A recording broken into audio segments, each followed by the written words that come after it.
Kaya, kaya nga. Nalipat kasi yung gate, no? Ano pa pala ba? Ay, 30-20, no? Ano pa? 24, 28. 24, 28. 28. Ganun din. 30-20.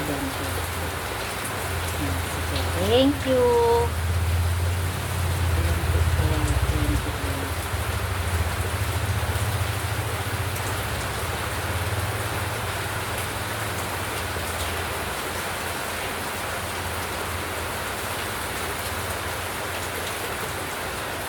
Magandang umaga.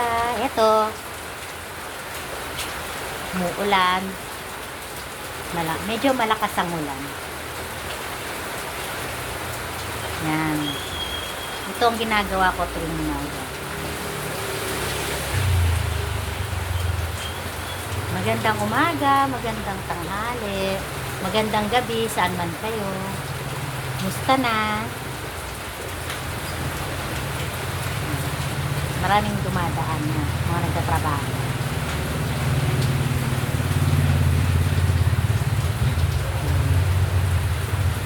Ito ang trabaho ko tuwing umaga.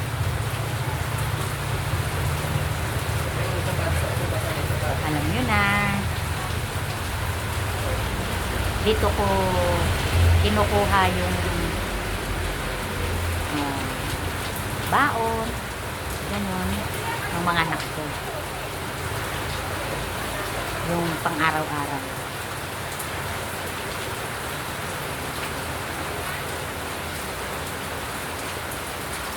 Kaya sana naiintindihan nyo ako kung babas nyo ako.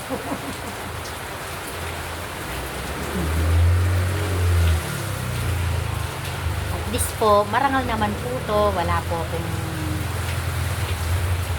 inagrabyadong mga tao. Legal po to.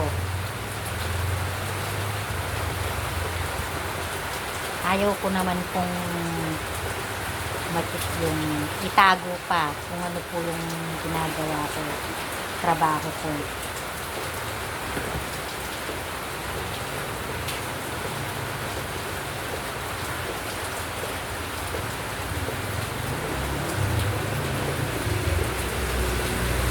May pinapaaral po akong isang kolehiyo, tapos magdadalawa na po yung senior ko.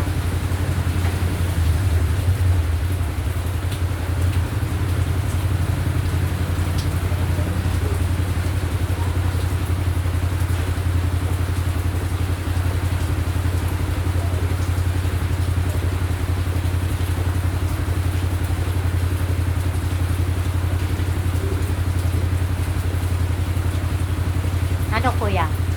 1.22. 1, 22. 22. 13.33. 13, 33. Ting magkano? 15. 15.5.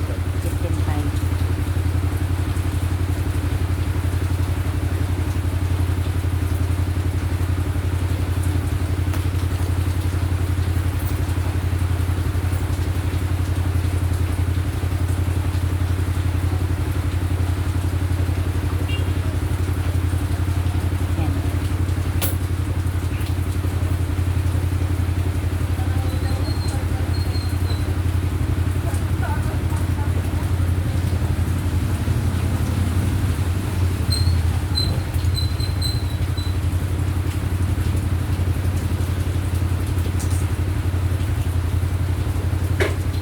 Ano po pala? Magdadalawa na pala yung kolehiyo. Isang second year college at saka isang first year pa lang. Pero hindi pa siya na-enroll. Mag-e-enroll pa lang. Kaya nga po, todo kayod po. Lahat po ginagawa para po makapagpatapos ng anak.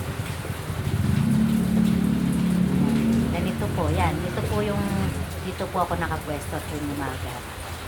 Pagkagising ko po. Kaya lang, ngayon lang po ako ngayon pa lang kasi may dumadaan na maraming tao. Umuulan-ulan po niyan, malamig ang panahon. Kanina pa. Masarap sanang matulog. Kaya lang po kailangan kumain. Kailangan kumita.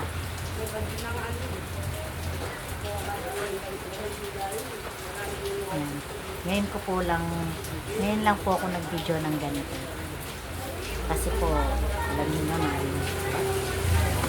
minsan po kasi busy, yan. Yan, para makita nyo rin po kung anong ginagawa ko tuwing umaga. Yan. STL po ang tawag dito sa amin. Kaya, ito, gusto ko po kasing makapagtapos yung 4 kong anak. Plus, meron pa po akong kasamang isang pamangkin pala. Bali 5 sila na. Maano siya, grade 9. Magiging grade 9 po siya. Anak po yun ng kapatid. Bali dito na siya po titira. Kaya, kailangan ko pong doble kayo. Umuulan na yan. Humina na po niyan yung ulan dito. Ayan. Maraming dumadaan. Ayan. Mga nagtatrabaho. Isan, papaalaswerte nga po naman. Alam nyo naman po dito, ang ano natin, minimum wage. Halos pong mga nagtatrabaho dito, nangungupahan po. Opo. Marami pong mga tiga-ibang lugar. Kaya po mga minsan, yung mga nangungupahan, yun siguro, hindi masyadong malaki ang kinikita. Nagkukulangan po, yung minsan tumataya, ganun. Nag-aalaswerte para po lalo na po malapit ng pasukan, enrollment. Kaya kailangan po nilang magkaano ng pera. Natin na po yung enrollment eh. Kaya next week na po may enrollment na. Bandang July po. Yan. Bakasyon pa ng mga bata ngayon. Kaya kayod lang. Kung ano yung pwede nating pagkakitaan, yun po. May trabaho naman po yung asawa ko. Ano po siya, minimum wage lang din po. Syempre po, alam mo naman po, pag kulang pa rin po yun. May mga nag-aaral na po kasi ako. Kaya hindi po sila pwedeng huminto sa pag-aaral. Para po naman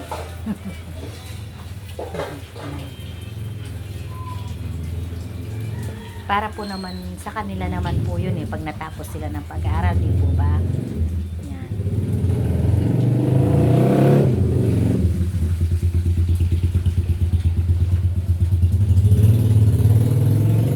Pag umaga yan, 3 beses maghapon po ang ko dito.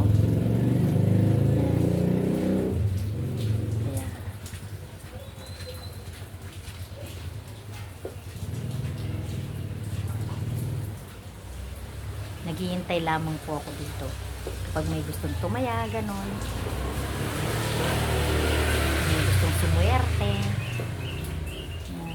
Kanina meron umuulan-ulan, yung iba hindi na nakaano, minsan kasi diretso na sila.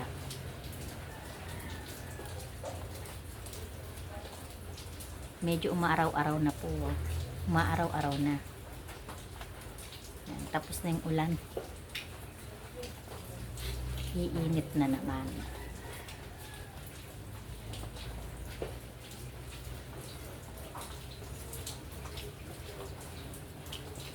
Ito po ang buhay ko. Isa sa mga ginagawa ko tuwing umaga. Yan.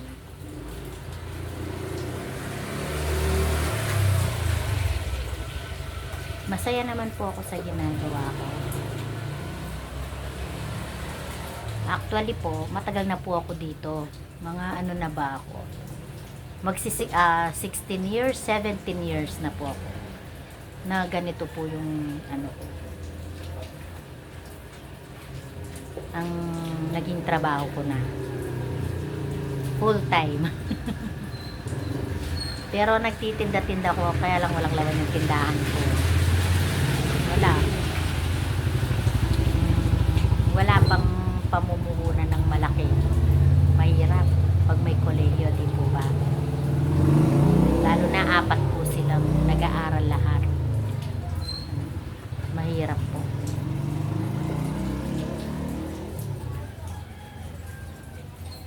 Hindi pa naman kahit po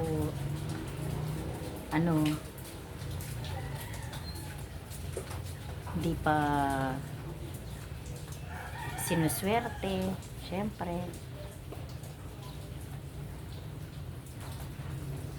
Kapag po may nanalo dito, magkano lang, syempre, porsyento, yung balato, yun, bibili na namin ng bigas, pagkain,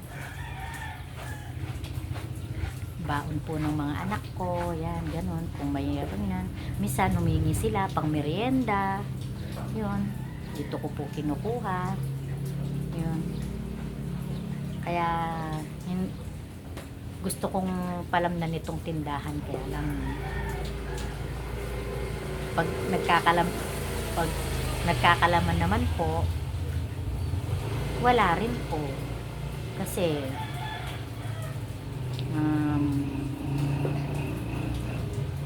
basta halos dito po, kinukuha namin. Ito yung pinaka ano po namin, pinagkukuhanan. Yung sahod naman po ng asawa ko, pambayad po ng mga ano yun. Diba po, nakakautang ako ng ulam, yun. Kung may sobra, electric bill, yun, water bill, yun. Minsan, bayad utang sa mga anak na nung nag-aaral pa sila, yung bayad sa tuition, may project sa school, kaya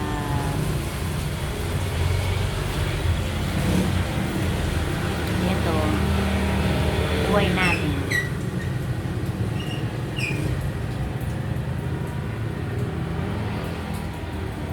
Wala pang ano niyan tao habang kaya nag po ako nag-video para yun. Nainip kasi ako. Tulog pa yung mga anak ko. Bakasyon po kasi. Kaya, yan. Nayaan ko lang silang magising kung anong gusto nila. Wala naman silang gagawin din naman. Kaya, minsan yun. Nakakainip din, no? Pag walang kausap. Kaya ito nag-video ko para meron naman po akong maalis ang inip ko. Yun. Para alam nyo na rin po kung ano po yung ginagawa ko tuwing umaga. Yung kung ano po yung pinagkakakitaan ko tuwing umaga. Yan. Minsan po, pag nasira po kasi yung mixer ko hand mixer. 2 po yun. Yung isa nasunog. Yung isa nasira na yung pag-ikot, yung nilalagay pong pag Swiss yun nasira, kaya hindi po ako nakakagawang puto.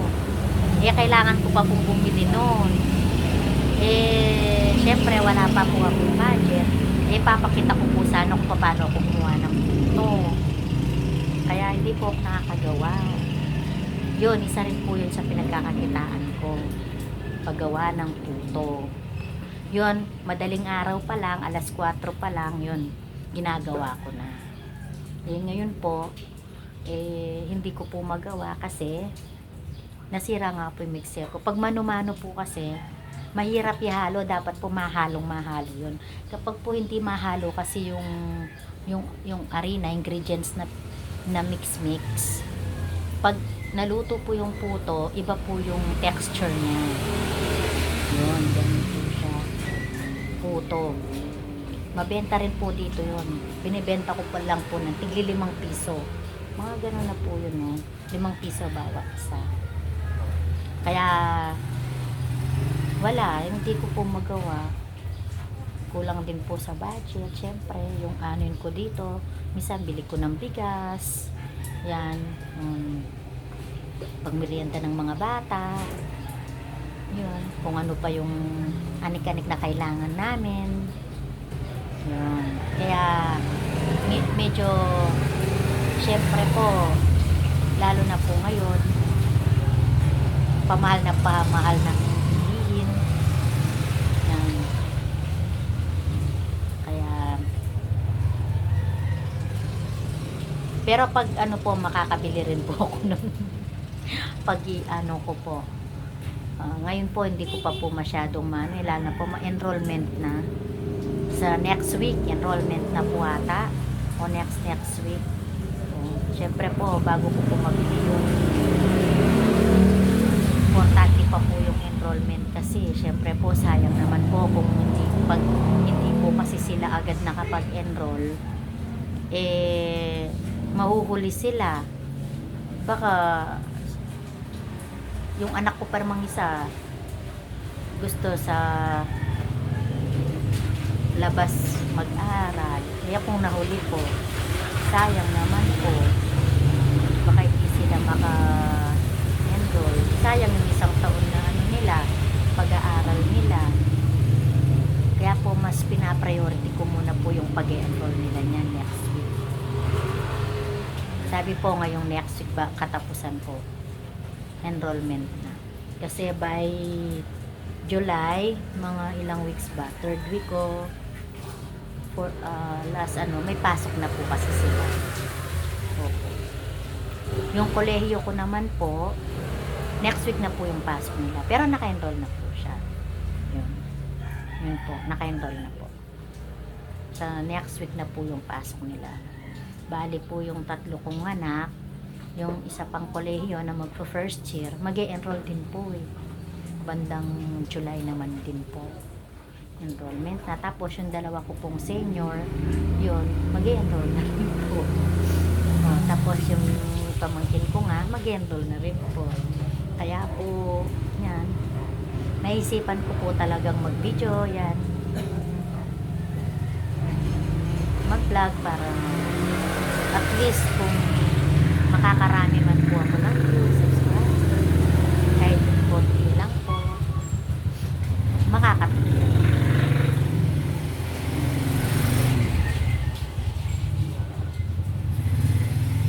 Kaya ay medyo sinipon tuloy ako sa lamig. Yan. Kaya nga po, wala, yun, todo maaga pa lang po nagigising na ako sa totoo lang. Kaya hindi ako pwedeng hindi tumayo dahil po yung mga suki ko po umaga po dumadaan papuntang trabaho. Sila po yung inaabangan ko. Yan. Pero pag hapon na po, yun, ganito rin. Kaya lang wala na masyadong tumataya.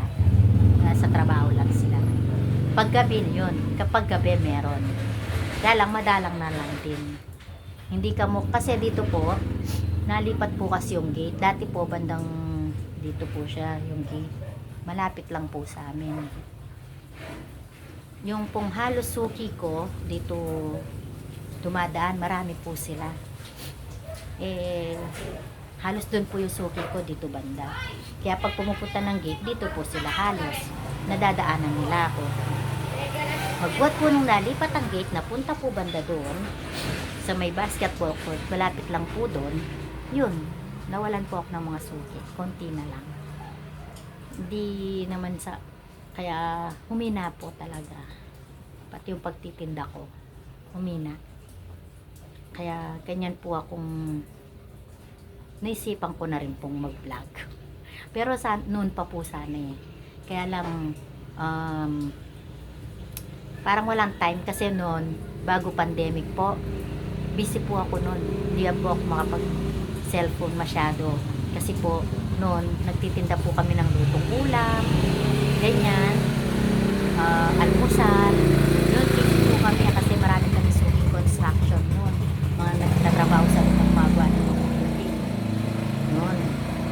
pandemic po yun. Tapos nung pagkatapos na ng nag-pandemic na, wala na, nalugi na. Tapos yun, nawala ng mga customer, yung iba nagsiuya na, di na bumalik.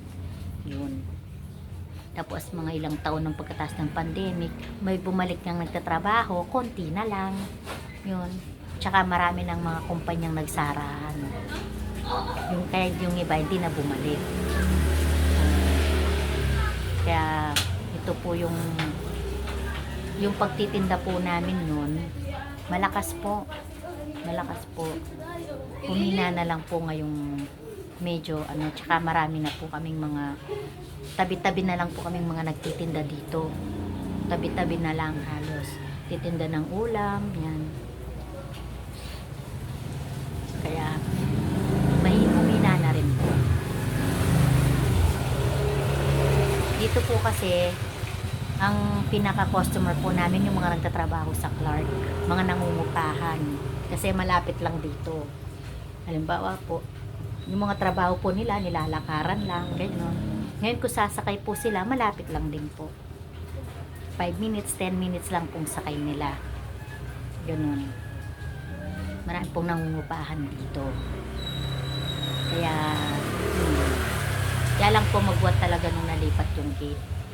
Nalong humina ang pinagkakakitaan namin.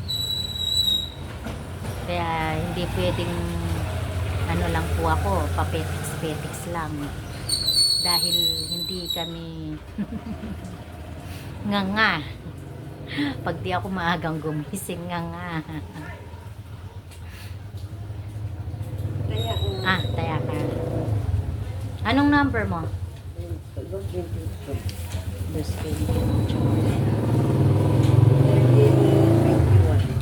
Tig magkano?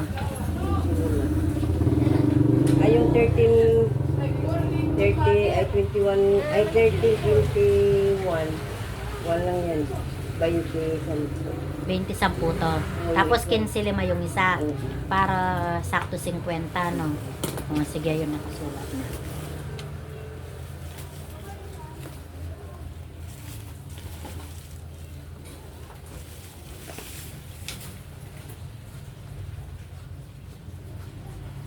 Yan.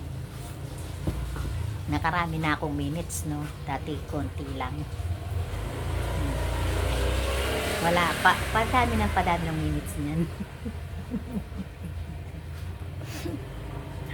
Yan, mga relate kayo dito sa ginagawa ko, mga nanay. Yan, 'di ba? Gusto natin na hindi tayo pwedeng patulog-tulog lang, hindi tayo pwedeng paupo-upo lang. Kailangan may ginagawa, di po ba? Dahil may pamilya po tayong inaalagaan at inaasikaso.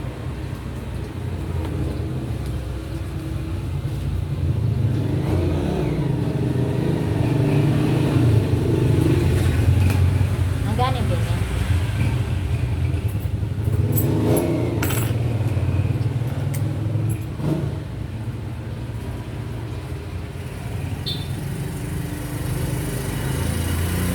Saka wala na akong video nung ilang araw, di ba? Mga ilang araw akong dinag-upload yung video. Kasi nag-iisip din akong content kung anong mano ko eh. Kaya lang wala mano kasi dito lang talaga ako. Di kasi ako palabas talaga. Halimbawa, kapag may kailangan lang, halimbawa, kung pupunta ng mga school ng mga anak ko, yun lang, doon ako lalabas. Mamamalengke, yun. Bahay lang talaga ako. Dito lang ako. Pag halimbawa, nagyayang lumabas yung mga kaibigan, birthday, yun, doon lang ako lumalabas. Mga kaibigan. Yun. Kaya, dito lang talaga ako. Kaya hindi ako araw-araw nag-upload ng video.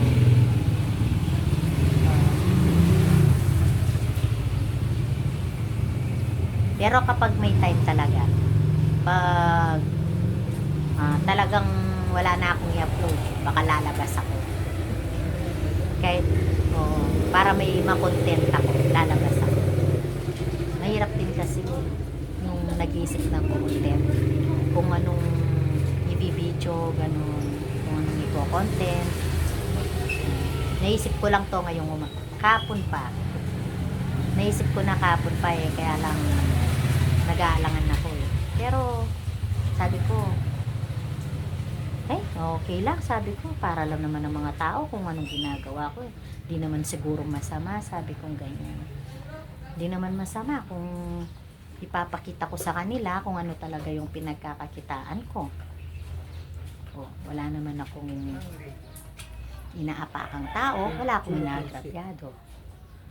Yung inaano ko sa pamilya ko, binibigay ko, pinapakain ko, parangal naman, di ba? Hindi naman ako humihingi sa mga tao, ganon. Hindi naman ako yung ayoko naman kasi yung umasa na yung asawa ko lang yung magtatrabaho. Syempre yun, kulang pa yung minimum wage, syempre sahod, malaki na yung anak mo. Oo, noon, medyo elementary pa yung anak ko. Pero nag-ano na ako ganito. Kaya lang, tama lang, kasi elementary. Wala pang gastos ang mga bata, di ba? Mga anak ko, wala pang gastos. Basta pinakain mo, pinamerienda mo, pumasok sila ng school, nun. Kaya namin nun.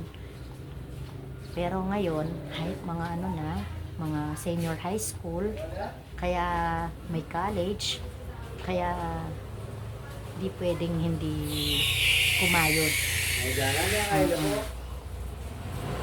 Aywa. Kawani lang, net may 1 point. Kawani ya pa niya. Oh, may 1 point po. Kaya may kawani ako. Nabi ang aking pecha, binusay kay Kikisi. Oo. Kewani me po. Yes, yung suki ko na 1 point daw. Pinakita niya sa akin. Kapampangan. Half Kapampangan po ako, half Tagalog. Yung nanay ko po talaga Bisaya. Kaya lang lumaki po sila dito sa may Angeles. Kaya hindi bata pa lang kasi sila lumipat sa Angeles. Kaya sa may Sapang Bato. Kung saan nakatira si Apple yan. Yun, doon kami talaga. Doon ako talaga. Lumaki sila doon. Kaya hindi na siya marunong mag-Bisaya. Lumaki kami doon sa Sapang Bato, Tagalog talaga yung salita namin. Pero mga auntie ko Kapampangan, kapatid ng tatay ko. Kaya half Kapampangan, half Tagalog po ang salita ko po talaga. Kaya lang po magbuhat nung nakapangasawa po ako ng taga dito, na po yung Kapampangan ko. Yung puro na. Kaya pag nagtatagalog po ako ngayon, medyo hindi na po masyadong halatang Tagalog po talaga. Tiga Sapang Bato po talaga ako, lumaki kami doon. Kaya lang po nung lumaki yung pumutok ko yung Pinatubo, nakarating po kami ng Kapas. Doon po kami nag-evacuate. Kaya hanggang ngayon yung nanay ko nandun. Kasama po yung kapatid ko. Pero yung mga halos kamag-anak namin, kapatid niya, tapos mga kapatid din ng tatay ko, dun po sila sa lahat ng Sapang Bato. Bali yung mga kapitbahay po ng nanay ko doon, mga pinsan-pinsan na lang niya. Pinsan ng tatay ko pa. Kaya pag umuwi kami doon, namamasyal, ganun. Minsan, pag pagkita ko, nagluluha po yung mata ko. Medyo na rin kasi yung mata ko. Kaya yun. Teka, kaya mga langaw. Malangaw ngayon, guys. Dahil umuulan-ulan, ang daming langaw. Hindi mo na mapigil. Ay, sinisipon ako. Malamig kasi kanina na siguro ko sa lamig ng panahon. Ayan, lumuluha pa ako.